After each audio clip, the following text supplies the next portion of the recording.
बाबा जी कहते पुत्त पर्दा पोशी करेगा कर, रब बड़ा राजी हुंदा। किसी का भी कोई कमज़ोरी हत्थ दे विच आ जाए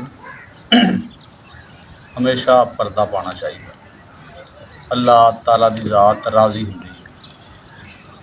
अज असी किसी का पर्दा पाने कल नूं साडे ते पा दूगा कोई भी मामला आ जाए किसी का, लेकिन साडी ये बहुत वड्डी कमज़ोरी आ। और साडे कोल किसी भी कोई कमज़ोरी आ जाए ना, असी 5 मिनट तो पहला इत्थे कर इत्थे कर इत्थे कर, इस तरह नहीं करना चाहिए। कोई भी मामला हो तुसीं कोई देख लिया बस ठीक है, तो वह मामला ते अल्लाह की ज़ात का मामला, लेकिन असी मजबूर हाँ देख के जिन्नी देर तक असी ढोल ना कुटीए सानू सुकून नहीं आता।